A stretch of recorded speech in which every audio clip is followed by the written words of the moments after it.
안녕하세요. 성공예감 이대호입니다.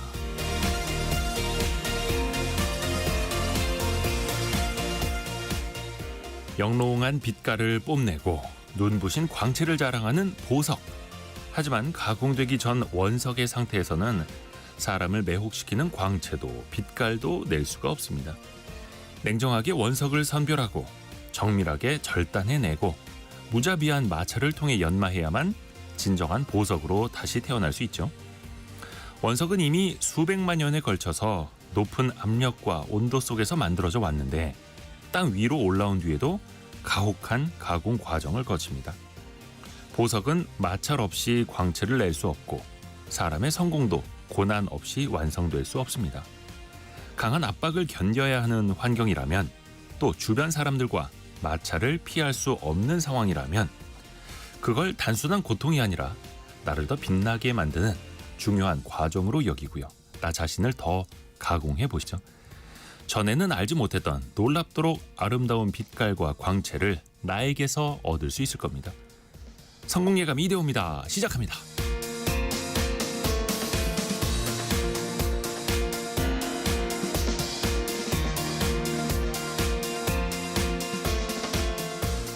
안녕하세요. 이대호입니다. 또 활기찬 한 주가, 조금은 추운 한 주가 시작됐습니다. 이제 좀 겨울의 문턱으로 들어가는 것 같죠? 자, 오늘의 경제상식 퀴즈는 법과 관련된 두 글자입니다. 두 글자. 기업의 이사, 기업의 이사회, 기업의 경영진은 과연 누구를 위해서 일을 해야 할까요?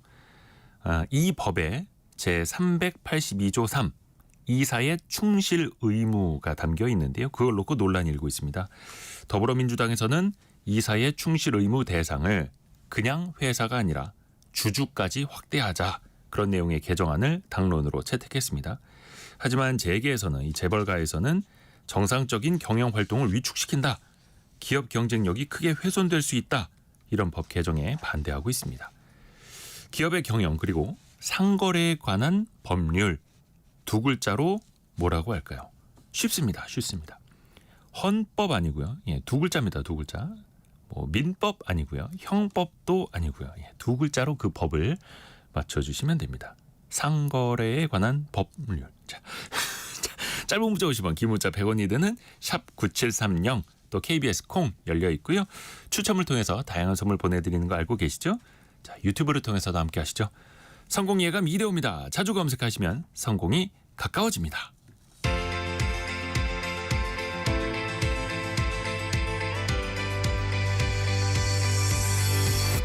KBS 1라디오 성공예감 이대호입니다. 오늘의 경제 뉴스, 해담경제연구소 어예진 소장, 한국경제신문 강영연 기자 함께합니다. 안녕하세요. 안녕하세요. 오시는 길에 많이 쌀쌀했죠? 갑자기 추워졌어요. 그렇습니다. 근데 사실 그동안에 너무 따뜻했어요. 맞습니다. 이제 좀 추워져야 됩니다. 겨울엔 추워야죠. 자, 어예진 소장 어떤 소식 준비했나요? 네, 철도노조가 오늘부터 준법 투쟁에 돌입한다는 소식하고요. 점차 빨라지는 배송, 이제 1시간 만에 도착하는 퀵커머스 이야기까지 다뤄보겠습니다. 강영연 기자는요? 네, 국내 1인 가구와 65세 이상 어르신들의 삶에 대해서 통계로 정리해 보고요. 최근에 서울 아파트 거래가 부진하면서 실거래가 지수가 올해 들어서 처음 하락했다는 소식까지 전해드리겠습니다. 네, 자, 어예진 소장이 준비한 소식. 철도노조가 준법 투쟁을 시작을 했어요. 그렇습니다. 전국 철도 노동조합이 오늘부터 금요일까지 준법 투쟁을 이어가기로 했습니다. 오늘 오전 8시 기준으로 보면 1호선과 3호선, 4호선, 수인 분당선, 경의중앙선, 서해선 등 서울 지하철과 KTX 등 일부 열차 운행이 5분에서 20분가량 지연되고 있다는 소식이 있습니다. 한국철도공사 코레일에 따르면 ITX 마음과 ITX 새마을, 그리고 새마을, 무궁화호, 누리로 등 일부 열차 간 환승 승차권 발매도 일시 중지된다고 밝혔습니다.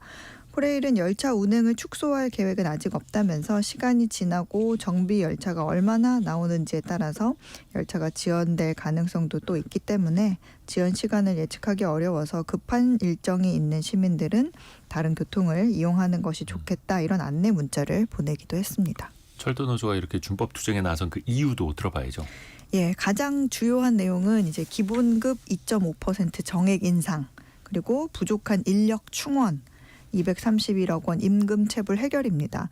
노조는 올해 새로 개통하는 9개 노선은 인력 증원이 필요한데 오히려 기획재정부가 1,500여 명의 정원 감축을 추진하면서 코레일의 인력 공백이 업무 공백으로 이어지고 있다. 이렇게 밝혔습니다. 실제로 정부는 지난 2022년부터 공공기관 정원의 2.8%가량을 구조조정하기로 한 바가 있는데요. 당시 한국철도공사의 인원 감축 계획이 공기업 중에 가장 컸습니다. 이와 함께 이 안전 업무를 또 민간에 넘기는 외주화를 택하고 있다는 점도 노조가 문제를 삼았습니다. 철도 시설을 유지 보수하는 일은 이 외주 업체에 맡기는 것에 대한 그런 반발이었거든요. 그간 국가 철도 시설에 대한 안정적인 유지 관리를 위해서 열차 운행사에서 유지 보수 업무를 하도록 일원화해야 한다면서 업무의 코레일 독점 구조가 이어져 왔는데요. 실제 기록을 보면 뭐 전체의 최소 10%에서 많게는 한 30% 정도를 유지 보수를 이제 외주 업체에 맡기고 있기는 합니다. 네. 예, 그렇긴 한데 작년에 이 법을 그래서 없애자, 독점의 구조를 없애자 오히려 이것이 안전의 문제를 야기할 수 있다. 그런 얘기가 나와가지고 이 법을 없애자는 내용의 개정안이 국회에 발의된 바가 있는데 결국에는 이제 국회 문턱 넘지 못하고 폐기된 바가 있습니다.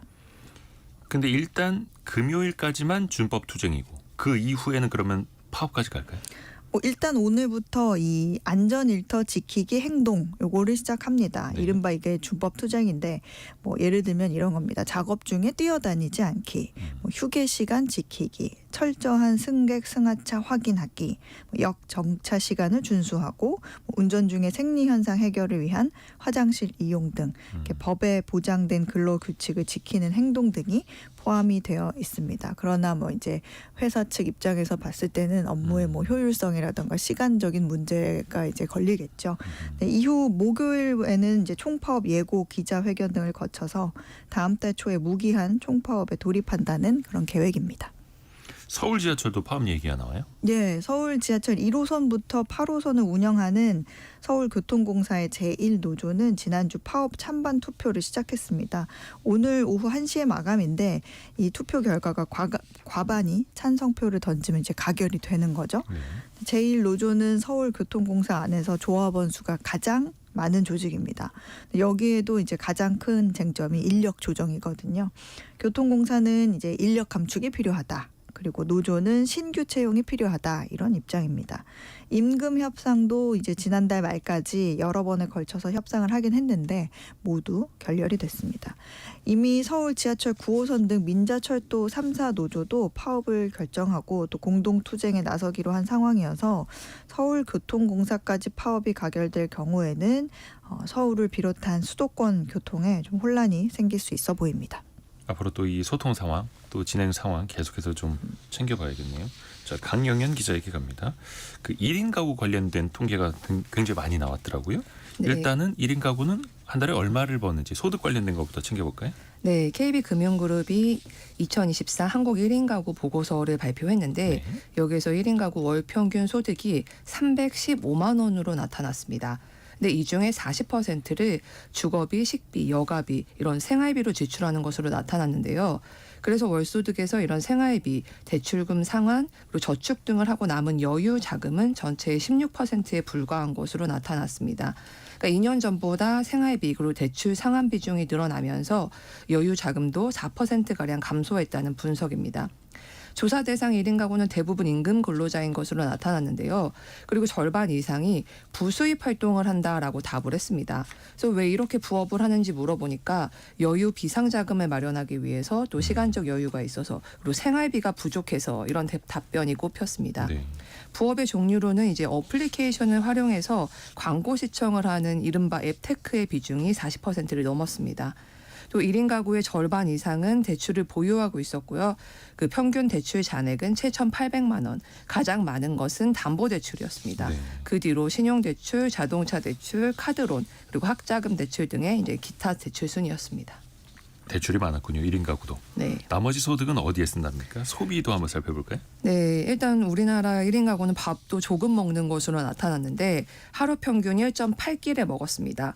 그리고 또 혼밥하는 사람들이 늘어났는데요. 직접 밥을 해서 먹는다는 비율이 가장 많았고 배달이나 인스턴트, 밀키트 이용을 한다라는 순으로 나타났습니다. 아무래도 혼자 사니까 하루 세 끼는 못 챙겨 먹고 평균적으로도 두 끼가 안 되네요. 네. 그래서 4년 전 같은 조사보다 이제 직접 밥을 해서 먹는다, 뭐 음식 배달을 한다, 직장이나 학교 식당에서 먹는다라는 응답이 5%포인트 가량 상승했는데 네. 아무래도 이제 고물가 때문에 식사 부담을 줄이려는 노력을 하는 것 같다라고 분석이 나왔습니다. 주거 형태에도 좀 변화가 있었는데요. 1인 가구는 월세 거주자가 전체의 45%로 가장 많았고 전세 거주자가 30, 그리고 자가 거주자가 20%였는데 2년 전과 비교했을 때 월세 거주 비중이 늘어났고 자가랑 전세 비중은 오히려 줄어들었습니다. 팍팍해진 살림에도 1인 가구의 70%는 1인 생활에 만족한다고 답을 했는데요. 네. 특히 20, 30대 여성 그룹에서 만족률이 80%가 넘으면서 가장 높았고요. 같은 나이대의 남성 역시 70% 넘게 만족하고 있는 것으로 나타났습니다. 또 어르신들의 생활에도 변화가 생긴 게 있어요. 네, 최근 12년 동안에 일하는 노인이 증가하고 그 비중이 크게 늘어났는데요. 이들 대부분이 생계형 노동에 내몰리고 있는 것으로 나타났습니다. 국책연구기관인 한국보건사회연구소 조사 결과에 따른 건데요.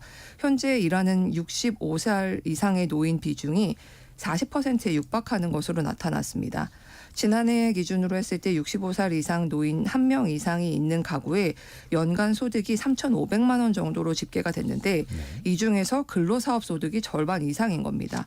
그러니까 일하는 노인이 늘면서 노인 가구의 전체 소득 중에서 근로사업 소득 비중이 확대되고 있다는 건데요. 12년 전과 비교를 하면은 16%포인트 늘어났습니다.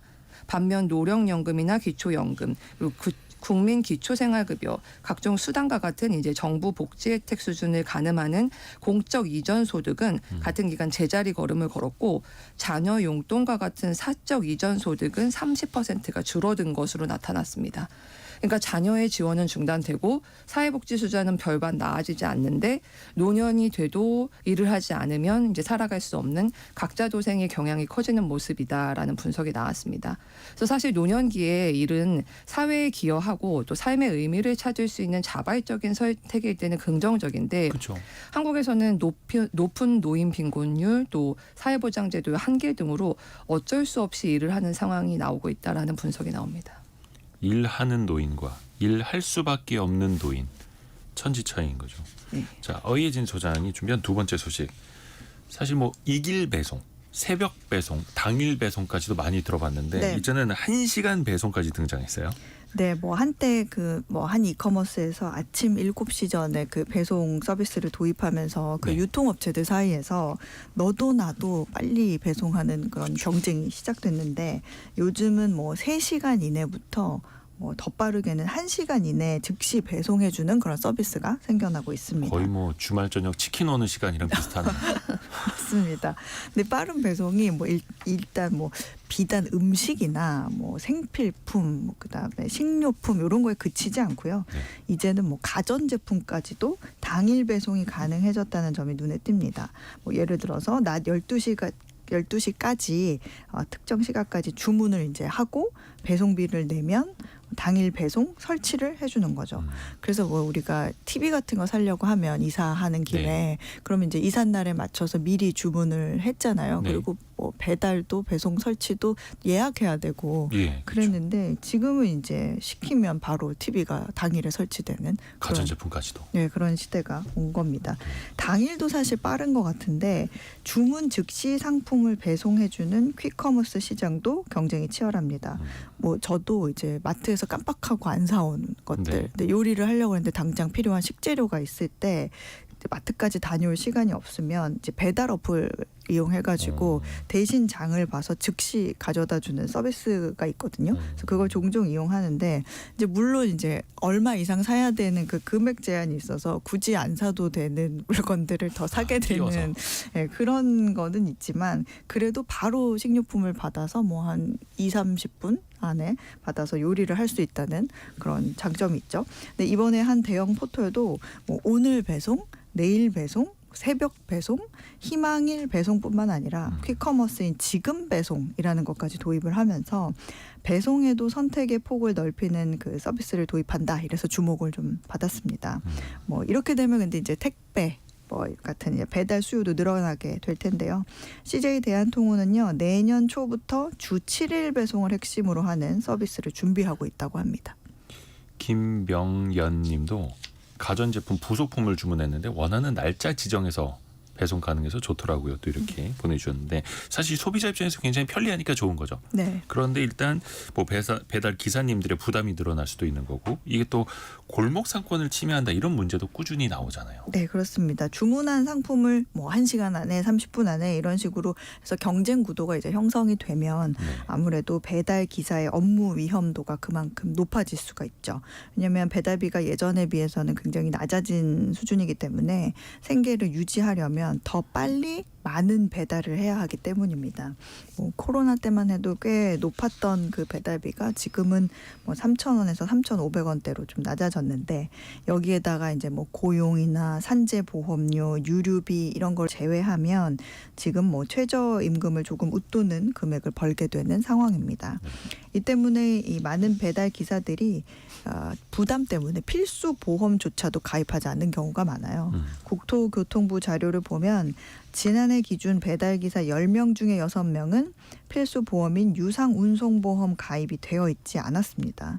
이제 그러면 사고가 났을 때 피해자도 그렇고 자신도 그렇고 보상을 받지 못할 뿐 아니라 배달기사가 민형사상 책임까지 질 수 있습니다.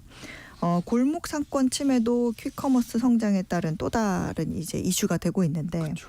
커머스가 취급하는 품목이 이제 생필품, 뭐 식료품을 포함한 생필품 전반으로 확대가 되면서 골목 상권이 받는 이 타격 속도도 갈수록 빨라지고 있다. 이런 지적이 나옵니다. 배달 얘기 나온 김에 얼마 전에 그 배달 플랫폼들하고 입점업체 참여하는 그 상생 협의체 있었잖아요. 네. 배달 수수료 결국 어떻게 결론이 났는지도 정리해 주세요. 네, 배달 플랫폼과 입점업체가 참여하는 상생협의체가 차등 수수료를 골자로 하는 상생안을 마련했습니다. 네. 배달의 민족과 쿠팡이츠는 현재 중개 수수료를 소비자 주문액의 9.8%로 적용하고 있는데 이걸 내년 초부터 3년 동안 거래액에 따라서 2%에서 최대 7.8%로 차등 적용하기로 했습니다. 그러니까 입점 업체는 거래액이 적을수록 더 낮은 수수료율을 적용받는다는 얘기입니다. 대신에 라이더 비용이 기존 1,900원에서 2,900원 했던 게 1,900원에서 3,400원으로 차등 인상될 방침입니다. 이번 상생안에 대한 입점 업체의 반응은 엇갈렸는데요. 협의에 참여한 4곳 중에 소상공인연합회와 전국상인연합회 등 2곳이 상생안을 수용했고 거래 규모가 상대적으로 큰 한국외식산업협회와 전국가맹점주협의회는 이제 효과가 없다면서 반발하는 입장입니다. 이대로 계속 가게 될지 또 한 번 손을 보게 될지 그건 좀 지켜봐야겠고요. 강영현 기자가 준비한 두 번째 소식 들어볼게요. 서울 아파트 가격이 올해 처음으로 떨어졌어요. 네, 한국부동산원이 발표를 했는데요. 지난 9월에 서울 아파트의 실거래가 지수가 0.01% 하락한 것으로 조사가 됐습니다. 서울 아파트의 실거래가 지수가 하락한 것은 지난해 12월 이후에 9개월 만입니다. 실거래가 지수라는 거는 시세 중심의 이제 가격 동향 조사와 달리 실제로 거래된 실거래 가격을 이전 거래가하고 비교를 해서 지수화한 건데요. 아무래도 최근 시장 거래가가 변동을 할 경우에 정확하게 반영을 할 수 있지만 거래량이 적거나 비정상적인 거래가 포함될 경우에는 변동폭이 불안정하다는 한계가 있는 지수라는 것은 조금 감안을 해야 됩니다. 일단 아무튼 그래서 이 서울의 아파트 실거래가 지수가 하락 전환을 한 건데 그럼 왜 그런가 이렇게 봤더니요. 일단 9월부터 2단계 스트레스 DSR 그러니까 총 부채 원리금 상환 비율이 시행이 됐잖아요. 여기에 또 가계부채 관리 명목으로 해서 시중은행들이 대출 금리를 인상했고 또 유주택자의 대출을 제한했는데 이렇게 돈줄 재기에 나선 게 영향을 미친 것으로 보입니다. 그래서 매수 심리가 위축되면서 거래량도 변화를 보이고 있는데 서울 부동산 정보광장에 따르면은 서울 아파트의 거래량이 올해 7월에 9천 건이 넘었었는데 맞아요. 이제 대출 규제가 본격화한 9월에는 3천 건 정도로 그러니까 7월과 비교했을 때 반토막 정도가 났습니다. 네. 그리고 10월의 거래량은 17일 조사 기준으로는 소폭 늘었지만 여전히 거래 부진이 이어지는 분위기입니다. 그래서 권역별로 조금 나눠서 보면은 강남 4구라고 하죠. 강남, 서초, 송파, 강동구가 있는 동남권 지수는 올랐지만 은평, 서대문구가 등이 있는 이제 서부권은 서울에서 낙폭이 가장 컸고요. 또 노도강, 노원, 도봉, 강북구 지역이 있는 동부권도 하락을 한 것으로 나타났습니다. 서울은 이제 10월에도 이렇게 실거래가 지수 하락이 이어질 것으로 예상이 됐는데요. 지난달 말까지 신고된 매매 건수권으로 이제 산출을 한 10월 실거래가 지수의 이제 잠정 지수를 뽑아봤더니 서울이 0.36 그리고 전국은 0.06% 하락할 것으로 관측이 됐습니다. 다른 지역은 어떻습니까? 수도권 같은 경우에는? 네, 경기도 같은 경우에도 이제 아파트 가격이 하락 전환을 앞두고 있는데 KB부동산 주간 아파트 시장 동향에 따르면은 이달 들어서 경기도 아파트의 가격 증감률이 0% 보합으로 전환을 했습니다. 경기도 아파트 가격이 보합세에 들어선 게 약 4개월 만입니다. 서울과 마찬가지로 은행들이 대출 문턱을 높인 영향으로 풀이가 되는데요. 특히 수도권 같은 경우에는 주택담보대출 한도를 줄이기 위해서 주담대 금리에 더해지는 스트레스 금리 수준이 다른 지역이 0.07%포인트인데 이보다 높은 1.2%포인트를 적용하고 있습니다. 전국으로 봤을 때도 지난주부터 보합세를 이어가고 있는데요. 지역별로는 부산, 대구, 광주, 대전 같은 이런 광역시에서 더 큰 하락세를 보이고 있습니다. 해담경제연구소 어예진 소장 그리고 한국경제신문 강영현 기자와 함께했습니다. 고맙습니다. 감사합니다.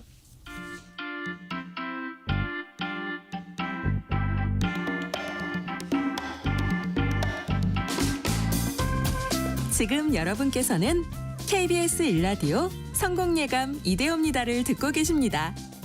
프로그램에 참여하신 청취자 여러분께는 추첨을 통해 아름다운 식탁 창조 주비푸드에서 뿌리 담은 리얼 생 와사비를, 쉽고 빠른 판촉물 제작 시너지 기프트에서 무드 등 미니 가습기를, 그리고 성공예감에서 준비한 커피 쿠폰을 보내드립니다. 당첨자는 성공예감 이대호입니다 홈페이지에서 확인하세요. 성공예감 이대호입니다. 9시 27분 함께하고 계시고요. 경제상식 퀴즈 한 번 더 내드리겠습니다. 쉽습니다. 두 글자입니다. 법 이름인데 두 글자.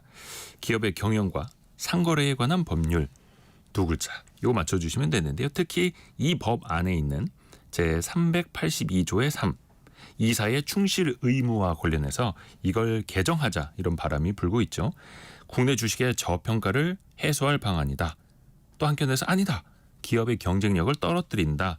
이 투자자와 재계의 입장이 엇갈리고 있는데요. 예를 들어서 민법이 개인 간의 일반적인 법률 관계를 뜻한다면 이거는 상업적 활동과 관련된 법률을 뜻합니다. 많은 분들이 정답 맞춰주셨는데요.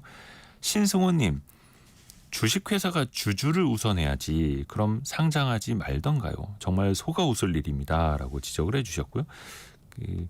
주식회사가 아니라면 뭐 1인 법인이라든지 가족법인이라면 그 사람과 가족만 위하면 되는데 상장까지 한 공개기업 주식회사라면 주주를 위해서 일을 해야 된다. 이런 취지.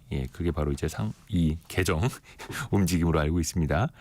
그리고 1189님, 이런 법이 없어도 회사와 주주를 위해서 일해야 하는 게 당연한 것 아닌가요? 유유 이렇게 보내주셨고요. 그래서 그 경영진이 과연 누구를 위해서 일을 해야 하는가?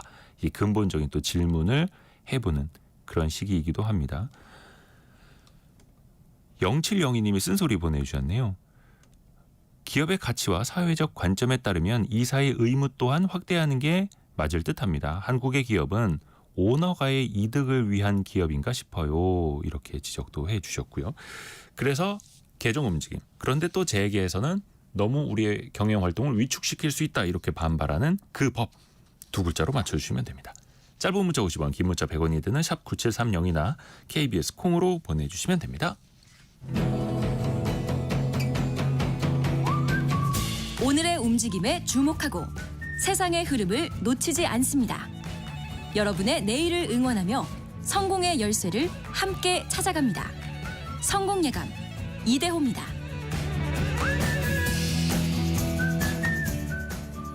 저희 아까 그 다른 코너 나갈 때 4311님이 수고하십니다. 뭐뭐뭐뭐에 대해서 알려주세요라고 보내주셨는데 주변에서 높은 수익률에 주위 사람들이 투자를 많이 하고 계시더라고. 의심스럽지만 아직은 수익을 맛본 분들이 주위에 많아서 저도 이걸 해야 하나 말아야 하나 생각 중입니다라고 어떤 특정 뭐 투자 단체에 대해서 질문하셔서 잠깐 검색해봤더니 어우 야 어플만 깔아도 한 달에 5만 원씩을 주고 앉아만 있어도 돈을 벌 수 있는 기회라고 합니다. 아 이런 게 진짜 있다면 예, 제가 세계 최고의 부자가 되고 싶네요. 각별히 좀 유의하시길 바라겠습니다. 사실 특히 이렇게 주변에서 많이들 홍보하는 것들 보면은 그런 얘기 있습니다. 천국으로 가는 길은 지옥으로 포장되어 있고 지옥으로 가는 길은 천국으로 포장되어 있다. 이 말 한 번씩 새겨보시면 좋을 것 같습니다. 자, 저희가 준비한 소식 슬기로운 법률 생활로 갈 텐데요. 특히 이번 달에 중국의 광군제도 있었고 미국의 블랙 프라이데이까지 각종 할인 행사가 쏟아집니다. 그래서 이때 해외 직구들 많이 하실 텐데요. 관세청에 따르면요. 평소보다 이 기간에 통관 물량이 40% 넘게 급증하는데요. 그만큼 또 주의할 점도 있습니다. 슬기로운 법률 생활, 이 불법과 합법을 가르는 해외 직구에 대해서 한번 살펴보시죠.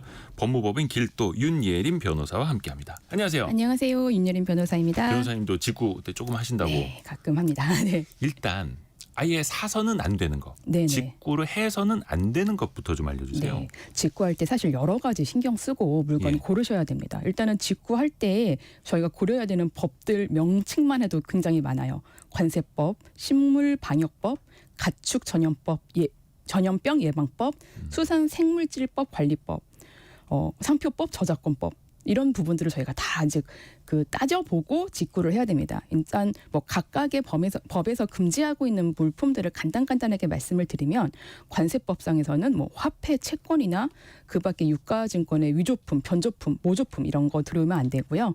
식물방역법상에는 당연히 병해충이나 흙이 묻어 있는 식물 이런 거 가지고 들어오면 안 됩니다. 가축 전염 병 예방법에서는 동물의 전염성 질병의 병원체, 소해면 장내증이 발생한 날로부터 5년이 지나지 아니한 국가산의 30개월령 이상의 소고기나 소고기 제품, 그리고 수산생물질법 관리법에서는 이런 수산품들 자체가 이제 구입이 불가하고요. 지식재산권 침해하는 물품, 속칭 짝퉁, 가품 이런 것들도 당연히 수입이 금지됩니다. 안 되는 것들이 많네요. 네, 일단은 물품 선정 시에 이렇게 주의사항들이 좀 있는데 이런 해외 직구가 불가능한 제품을 구매한 경우에는 구매한 제품은 전량 폐기되거나 반송해야 할 수 있고 이 경우 폐기 수수료나 반송비가 발생합니다. 이 부분은 모두 자기 부담이 되는 것입니다. 그래서 구매하고자 하는 제품이 구매가 제한되거나 금지되는 물품이 아닌지는 먼저 구매자가 잘 따져보고 구매를 해야 됩니다. 그러게요. 흙도 안 되는 거고. 네. 흙이 묻어있는 식물도 안 되는 거고. 네. 또 헷갈리는 게 있습니다. 건강기능식품, 뭐 비타민 같은 네, 것들 네. 해외 직구 많이 하시거든요. 이런 건 기준이 어떻게 돼요? 일단은 구매 제한 기준을 좀 살펴보면요. 예. 통관 시에 면세 적용을 받기 위해서, 그러니까 나를 위해서 한 번에 이제 6병, 최대 6병 이상 또는 $150 이상 이렇게 되면 안 됩니다. 그건 이제 최대- 세금을 내야 된다는 거죠. 그렇게 네네. 되면. 대량 구매로 재판매하거나 직구한 영양제를 되파는 것이 법에 위반되는 행위입니다. 이 기준을 넘겨서 세관에 적발되면은 관세사를 통해 통관 신고를 하고 세금을 납부해야 됩니다. 본인이 직접 섭취를 한다는 자가 사용 목적으로 세금을 면제해 주는데 재판매가 있는 이제 재판매 우려가 있는 대량 구매는 허용하지 않는다는 취지입니다. 근데 또 이제 이거는 이제 세금에 관련된 문제인데 이제 품목 그 성분에 대한 문제도 저희가 따져봐야 됩니다. 네. 네, 그 해외에서 판매하는 일부 제품은 국내 반입 차단 대상 원료 제품으로 지정되어 있습니다.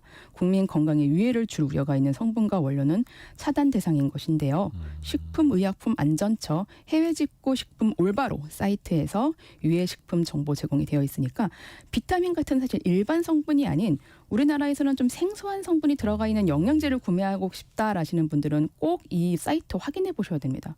뭐 대표적인 금지 품목 예를 들어드리면 네. 수면을 수면을 유도하는 호르몬인 멜라토닌 있습니다. 네네네. 예, 불면 증상을 완화하거나 뭐 시차 적응을 위해서 네. 좀 많이 섭취하시는 분들이 있는데 이게 미국이나 이런 다른 해외에서는 영양제 코너에서 쉽게 구매를 할 수 있습니다. 네. 하지만 한국에서는 의사 처방을 받아야만 구매할 수 있는 전문 의약품으로 지정되어 있어서 처방 없는 구매는 물론 직구도 불가능한 제품입니다. 나라마다 규정이 다르기 때문에 네네. 그 안에 포함된 성분에 따라서도 이게 금지가 될 수 있다. 네, 그래서 꼭 사이트 확인해 보시고 구입해 하시는 게 좋습니다. 최근에는 그 비만 치료제 네네. 이거 많이 나와서 해외에서도 선풍적인 인기인데 이거를 이제 해외 직구로 사시는 분들이 있더라고요. 네, 이게 해외에서 개발돼서 한국에서는 처방을 받아야만 살 수 있는 비만 치료제가 일시적으로 품귀 현상을 빚으면서 SNS에서 이 아픔을 구매해주겠다라고 하면서 광고 올리는 경우가 좀 있었는데요. 아, 일단 이런 광고를 통해 약을 파는 것도 약을 사는 것도 모두 하시면 안 되는 행위입니다. 다 불법. 네, 약사법에 따르면 의약품 판매는 해당 약국에 근무하는 약사, 한의사, 약국 개설자만 가능합니다. 지금 이 문제가 되고 있는 이 인기를 끌고 있는 이 비만 치료제 같은 경우는 네. 전문 의약품으로 의사의 처방이 필요한 제품입니다. 약물입니다. 그래서 처방전 없이 약물을 판매하는 것은 불법이 됩니다. 네. 또 해외 직구에서 이 비만 치료제를 이렇게 판매하면은 일단 온라인에서 이 의약품을 판매하게 될 시 5년 이하의 징역 또는 5천만 원 이하의 벌금에 처할 수 있습니다. 그러니까 굉장히 좀 강하게 처벌하고 있는 상황이고요. 그리고 또 해외에서 이렇게 직접 구입한 의약품 같은 경우는 제조나 유통 경로가 명확하지 않아서 진위 확인이 좀 어렵습니다. 불법 위조품인 경우에는 위해 물질이 좀 있을 수도 있어요. 그래서 네. 출처도 성분도 불분명한 약품을 사는 것은 사실 내 몸을 위해서라도 꼭 피해야 될 일입니다. 팔지도 살지도 말아야겠습니다. 그렇죠, 그렇죠. 그리고 또 왜 수입 과자, 해외 네, 간식 네. 같은 것도 많이들 사세요. 네. 이 먹거리 같은 경우에 해외 직구는 어떻습니까? 직구로 들여온 해외 식품은 자가 소비만 가능합니다. 그래서 판매용 수입 식품과 달리 안정성 검사 의무가 없기 때문에 구매하시는 것 자체는 문제가 안 됩니다. 그래서 근데 이 문제가 이제 매년 적지 않은 불량 식품이 적발되기 때문에 좀 주의가 필요합니다. 네네. 그러니까 식약처가 발표를 한 걸 보면요. 최근 5년간 해외 직구 식품 1만 2천여 건 중에서 10% 정도에서 식품 사용 불가 원료가 검출되었다고 합니다. 그러니 좀 해외에서도 좀 믿고 살 수 있는 좀 유명 상품 이런 것들을 사시는 건 괜찮은데 좀 유행한다라고 하면서 잘 모르는 브랜드, 잘 모르는 어떤 제조사에서 만드는 이런 간식 같은 경우는 좀 구매를 위험하죠. 좀 피하셔야 될 것 같습니다. 아예 식품에 들어가선 안 되는 원료가 들어 있으면 위험할 네네. 수 있으니까 그렇죠. 그래서 브랜드나 제조사도 따져보고 직구하셔야 된다라는 거고요. 네. 그 원재료를 직구한 다음에 네. 속도 말로 이제 2차 가공하는 경우 네네. 이걸 가지고 디저트나 간식을 내가 만들어서 먹는다 혹은 판매한다 이럴 경우는 어떻게 됩니까? 그러니까 내가 만들어서 먹는다면 사실 문제가 되진 않아요. 네. 근데 이거를 소비자들에게 판매하는 행위는 불가능합니다. 식당에서 음식을 조리하거나 가공해서 판매하는 행위가 이게 다 금지가 되어 있는데요. 이게 재료여도요. 네네. 그러니까 그 재료를 이용해서 음식을 판매하면은 그건 안 된다. 어겼다면은 식품 압류 및 폐기는 물론 판매한 식품 금액의 2배 이하의 범위 내에서 과징금이 부과될 수도 있고 네. 영업 정지나 영업 허가 취소 등의 행정 처분도 가능합니다. 그래서 정식으로 수입 신고가 맞춰진 재료인지는 일단은 이 포장지에 한글 라벨이 부착되어 있는지 확인해 보면 쉽게 구분할 수 있습니다. 그러니까 식품 표시 광고법 시행 규칙에 따라서 국내에 정식 수입된 제품에는 제품명, 원산지, 성분, 소비 기한, 포장 재질, 보관 방법, 주의사항, 제조사 정보 이런 것들이 한글로 적혀 있거든요. 그 라벨이 부착되어 있는 그 재료로만 음식을 만들어서 판매할 수 있습니다. 그러니까 재료로서 2차 가공을 하려면 정식 수입된 것만 써야 네네. 된다라는 거고요. 또 얼마 전에는 한 플랫폼에서 강아지를 해외 배송해 드립니다. 네네. 이런 글이 올라와서도 논란이 됐었다고 합니다. 네네. 이건 당연히 불법인 거죠. 네, 일단은 반려동물을 택배로 배송하는 행위 그 자체가 일단 법 위반입니다. 동물보호법상 반려동물을 직거래나 이제 동물 운송업을 등록한 사람을 통해서만 해야 되는데 이를 어길 경우 100만 원 이하의 과태료에 부과될 수 있습니다. 근데 이번 건 같은 경우에서는 플랫폼에서 반려동물 판매를 아예 금지하는 게 금지해서 이걸 모니터링하고 있는데 이걸 예. 사전에 거르지 못했고 다행히 또 판매 기록은 없다라고 설명을 하고는 있습니다. 예, 판매업자가 이렇게 외국인으로 보였는데 소비자 신고가 빗발치자 플랫폼에서는 해당 상품을 삭제 조치한 상태입니다. 아이고, 이거 참 용어도 듣기가 거북합니다. 강아지를 택배로 판매합니다. 근데 이거는 당연히 그거의 상품으로 등재도 되어서는 안 되는 건데 네. 자동으로 걸러내는데 어느 정도 좀 구멍이 있었나 보네요. 또 이게 해외 직구 규모가 커지다 보니까 직구를 이용한 사기 행각도 있다고요. 네. 그러니까 요즘에 중국 온라인 쇼핑몰에서 물건을 굉장히 싼 가격에 팔고 있잖아요. 네. 근데 이 쇼핑몰에 올라온 제품을 저렴한 가격에 사다가 국내 사이트에다가 되팔면 큰 차익을 실현할 수 있다. 수익을 보장한다는 취지로 투자자 80여 명을 모았습니다. 아, 투자를 또 유치를 한 거예요. 네네. 원금과 연 600만 원의 수익을 돌려주겠다고 장담했습니다. 그 뒤에 투자자의 이름으로 사업자를 여러 개 낸 뒤에 이제 국내 쇼핑 플랫폼에 입점해서 물건을 팔기 시작했습니다. 근데 이 물건을 파는 게 소비자의 주문이 들어오면 해당 제품을 중국 쇼핑몰에서 주문을 해서 그대로 구매자에게 배송했고 중간에서 가격 차익만 챙긴 것입니다. 근데 이게 또 판매가 저조했고 설상가상으로 상표법 위반 혐의로 경찰 조사까지 받게 됐습니다. 수익을 받지 못한 투자자들이 이제 이 사람을 경찰에 고소하게 됐어요. 근데 이 같은 판매 형태는 사실 일반 소비자들의 피해로 이어져서 또 큰 문제예요. 그렇죠. 국내 온라인 쇼핑몰에서 판매하는 좀 질이 좋은 물건이라고 믿고 구매하는 제품이 사실은 이 질이 좀 떨어지는 중국 쇼핑몰에 올라온 제품이라는 사실 때문에 좀 많은 소비자들도 돈을 좀 날리고 좀 분통을 터뜨리는 거죠. 앞에서도 4311님이 그 고수익을 보장해 준다라는 주변에서의 투자 권유 들으셨다고 의심된다고 문자 보내주셨는데 이게 앞뒤가 안 맞는 표현들 정말 조심하셔야 됩니다. 투자인데 원금이 보장된다. 앞뒤가 안 맞는 거죠. 네. 안전하게 고수익을 올릴 수 있다. 앞뒤가 안 맞는 거죠. 조심하셔야 됩니다. 또 싸게 산 중국산 제품 같은 거에다가 국내 제조사나 브랜드를 갖다 붙이는 일명 이걸 택가리라고 하는데 이것도 문제죠, 당연히. 네네. 그러니까 일부 국내 온라인 판매업자들이 중국에서 수입한 의류를 마치 한국에서 생산한 것처럼 태그를 교체해서 판매해서 문제가 되었습니다.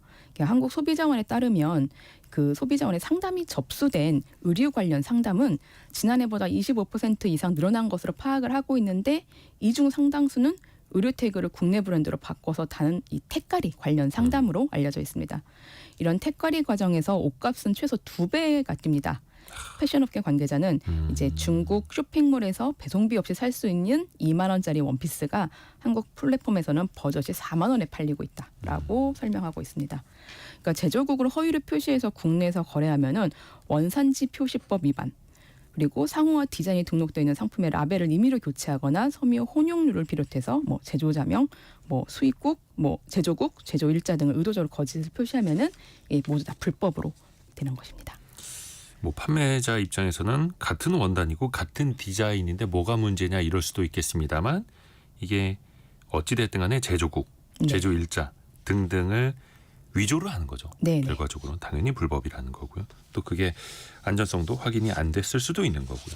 또 하나 그 피싱 범죄도 같이 늘고 있다고요. 네, 예를 들어서 해외 직구 관련된 문자들도 간혹 오는데 네네. 어떤 점을 특히 조심해야 될까요? 그 해외 물류 회사를 사칭해서 뭐 국제 특송 알림 뭐 이런 문자 받아보신 경험들 좀 있으실 거예요. 이런 피싱. 어디 뭐 예를 들어서 세관에 있으니까 이쪽으로 연락 주세요. 네. 이쪽 URL을 확인하세요. 네, 맞습니다. 그러니까 뭐 다른 해외에서 한국으로 제품이 오는 과정을 알려주는 듯한 URL 주소를 휴대전화로 보내고 이를 클릭하면 가짜 사이트에 결제를 유도하는 방식입니다. 뭐 계좌 개설이 완료됐다. 본인이 아닐 경우 문의하라. 해외 직구 금액이 결제 완료됐다. 뭐 이런 문자가 오면 사실 이거 내가 결제한 적도 없는데 뭐지?라고 하면서 그렇죠.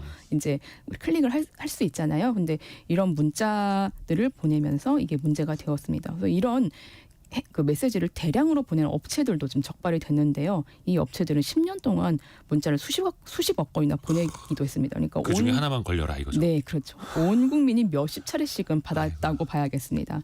네, 그래서 국내에서 발송을 할 경우 불법 메시지는 즉각 제재를 받는데 네. 외국 통신사를 통해서 한국으로 메시지를 발송하면 이게 제재가 좀 어려운 점을 악용해서 계속 이런 문자를 보낸 것입니다. 뭐 의뢰인 측으로부터 한 건당 14원에서 20원씩 받아서 10년 동안 485억 원 가량의 수익을 챙겼고 수사기관의 추적을 피하기 위해서 범죄 수익금은 해외 거래소를 통해서 가상자산으로 받았습니다. 그래서 뭐 이분들은 아주 호화 생활을 누리면서 생활을 하고 있고, 네, 이분들 다 모두 구속되고 불구속 송치한 분들도 많고, 그래서 범죄 수익 50억 원도 몰수할 예정이라고 수사기관은 밝혔습니다. 참 우리 주변에 조심해야 될 게 정말 많습니다. 네. 특히 이 소비의 폭이 국내가 아니라 해외, 국제적으로 나가다 보니까 우리를 노리는 사람들도 국제적으로 더 많아지는 네, 거죠. 맞습니다. 더 유의해서 물건 구매하시고 핸드폰 사용하셔야겠습니다. 그렇죠. 특히 이제 연말에 해외 직구 많이 하실 텐데 도움이 많이 됐습니다. 윤예린 변호사였습니다. 고맙습니다. 네, 고맙습니다. 라디오 정보센터 다녀옵니다.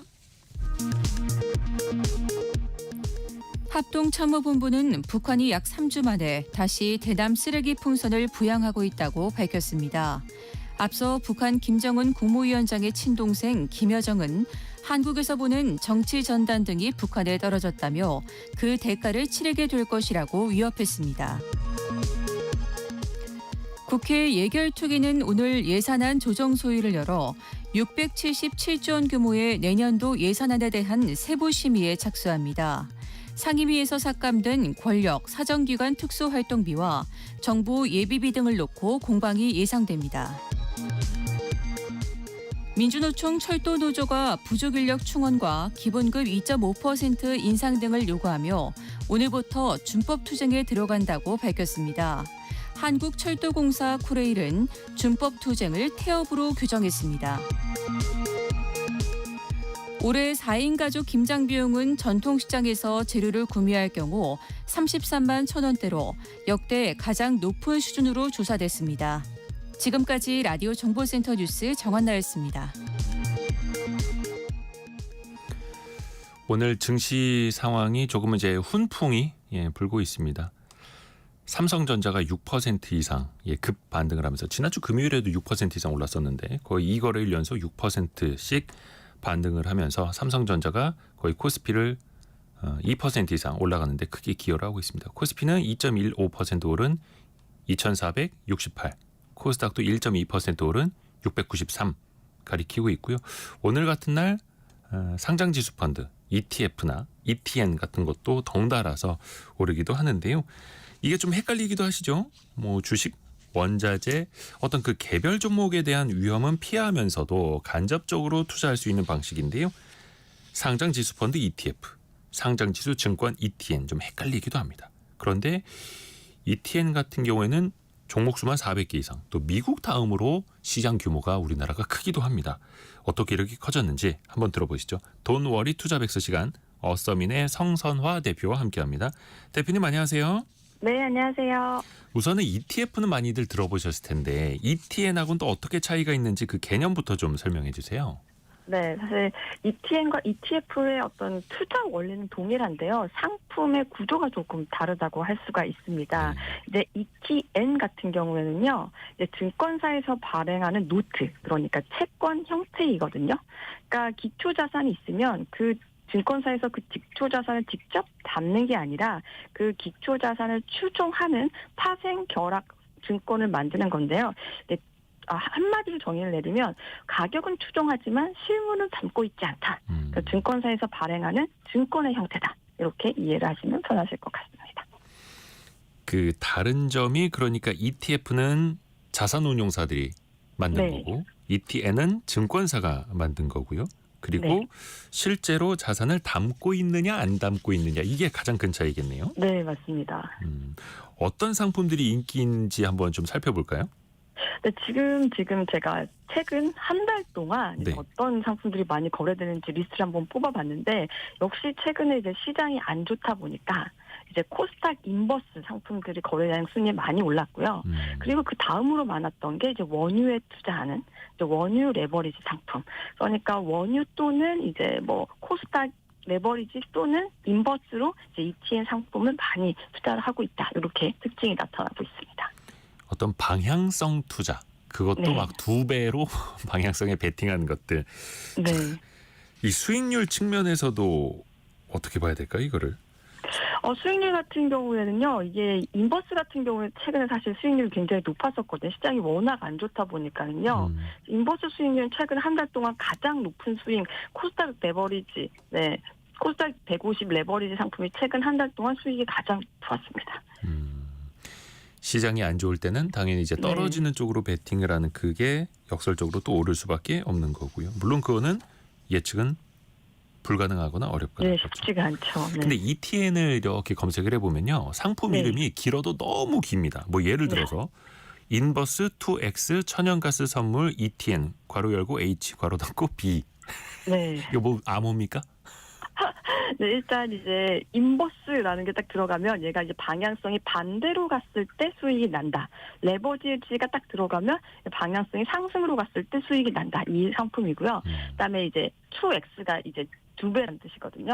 그리고 이제 천연가스 선물이라고 이렇게 들어가면 이제 상품명이 들어가는 거죠. 기초 자산. 그러니까 어떤 기초 자산을 추종하느냐 를 얘기하는 거고, 이제 ETN은 ETF가 아닌 거고요. 지금 H라는 거는 환해지를 했느냐 하지 않았느냐 여부인데, 뒤에 H가 들어가 있으면 자, 환해지를 했구나가 알 수 있고, 사실 더 많이 이제 생소한 부분은 뒤에 B가 들어가 있는 부분일 거예요. 네. 이제 ETN의 가장 큰 특징이 만기가 있는 점이거든요. 이게 ETF의 차이점인데, 갑자기 그럼 만기가 뭐야? 만기가 돌아오면 어떻게 돼? 이렇게 생각하실 수 있는데, 일단 만기가 되면 거래 정지가 되고요. 그때 이후에 자산의 가치를 확정을 해서 강제로 상환을 해줍니다. 그래서 어느 순간 이제 ETN이 사라졌다. 그럼 만기가 돌아와서 계좌에 수익금이 들어온 거거든요. 그런데 그 상품이 동일한 구조로 재상장이 되었을 때는 뒤에 이렇게 만기가 도래한 상품이 다시 상장했다라는 걸 알려주기 위해서 뒤에 B자가 붙게 되는 거죠. 그러니까 종목 끝에 이제 B가 있으면 기존에 상장됐던 상품이 동일한 구조로 이제 만기가 도래해서 끝났다가 다시 돌아왔다. 이렇게 보시면 됩니다. 그러니까 ETN 상품 맨 뒤에 B, C, D 이렇게 네. 알파벳이 붙는 건 그냥 2, 3, 4 약간 네, 이런 맞습니다. 느낌이네요. 네네. 앞에서도 말씀해 주신 것처럼 ETN의 N이 노트, 채권의 개념이기 때문에 만기가 있고 만기가 되면 강제로라도 상환을 해주고. 그렇죠. 네. 근데 사실 투자자 입장에서는 ETN이나 ETF나 비슷한 것 같거든요. 근데 특히 ETN 시장이 네. 개설 10년 만에 지금 세계 2위까지 성장했다고 해요. 어떤 이유에서입니까? 일단 크게 보면은요, 4가지 이유가 있을 수 있는데요. 첫 번째 이유는 이제 기초 자산을 굉장히 다양하게 할 수가 있습니다. 예를 들어서 우리가 실물을 반드시 사야 되지 않기 때문에 뭐 원자재 같은 거라든지 아니면 통화라든지 뭐 빅스 지수 같은 변동성 지수라든지 이제 ETF보다는 ETN이 담을 수 있는 기초 자산이 훨씬 더 다양한 거죠. 그리고 특히 이제 실물을 담고 있지 않기 때문에 ETF의 가장 큰 단점이 이제 추적 오차거든요. 근데 이 ETN 같은 경우에는 그냥 증권사에서 이 자산이 뭐 얼마만큼 올라가면 내가 그 수익률을 보장해 줄게라고 약속을 한 거기 때문에 이 실물을 담는 과정에서 발생하는 추적 오차도 적게 발생을 하고요. 그리고 이제 아까도 보셨다시피 이제 인버스라든지 레버리지라든지 이렇게 다양한 상품 구조를 만들 수가 있습니다. 그리고 제가 볼 때 이제 시장 성장의 가장 핵심 요인은 아마도 이제 세제 혜택과 비용 절감일 것 같은데요. 네. 이 세제 혜택이 제가 볼 때 가장 크다고 봅니다. 일단 이제 거래세 측면을 보면은요, 이 거래세는 이제 ETN 같은 경우에는 채권 형태로 발행이 되는 구조이기 때문에 네. 거래세가 부과가 되지가 않고요. 그리고 배당 소득세 같은 경우에도 뭐 배당이나 이자 소득이 발생하지 않습니다. 왜냐하면 실물을 담지 않기 때문에. 아하. 그러니까 배당 소득세도 비적용이 됩니다. 그리고 이제 그 매매 차익 같은 경우에도 해외 ETF 같은 경우에는 사실 이제 국내에서 ETF를 해외 자산을 담아서 한다고 해도 네. 배당 소득세가 이제 15.4%가 발생을 하거든요. 근데 이제 매매 차익에 대해서는요. 근데 이 ETN 같은 경우에는 해외 ETF랑 다르게 매매 차익에 대해서 배당 소득세가 부과가 되지 않고요.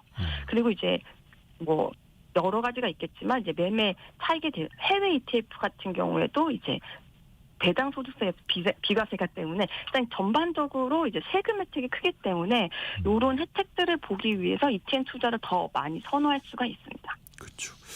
그리고 설명해 주신 것처럼 ETF는 이제 펀드라는 뜻이고 그러니까 당연히 실제 자산을 펀드의 바구니에 담는 거고 ETN은 그걸 담지 않는 증권사의 신용으로 이루어진다고 하셨는데 증권사가 망하면 어떻게 합니까?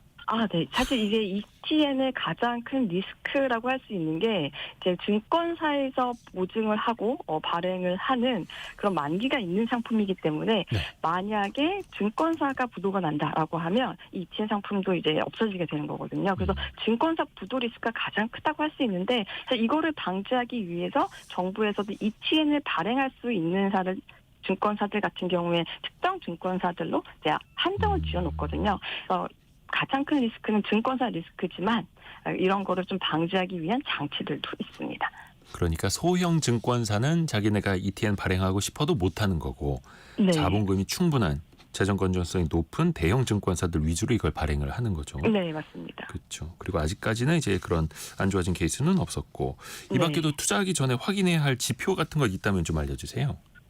사실 이제 ETF나 ETN 같은 경우에도 동일하게 사실은 이제 하루 등락폭이 굉장히 크다고 할 수 있거든요. 네. 그러니까 이론적으로 했을 때 원유 가격이 10% 상승을 했다라고 하면 ETN 가격도 10% 상승을 해야 되지만 이제 이 기초자산 지표를 항상 똑같이 따라가지 못하는 이 괴리율이 발생할 수 있거든요. 네. 그래서 이 괴리율도 사실 제가 실제로 투자를 해봤을 때 상당히 크게 발생할 수도 있거든요. 네. 그래서 이 괴리율은 투자를 하시기 전에 꼭 확인을 해주셔야 됩니다.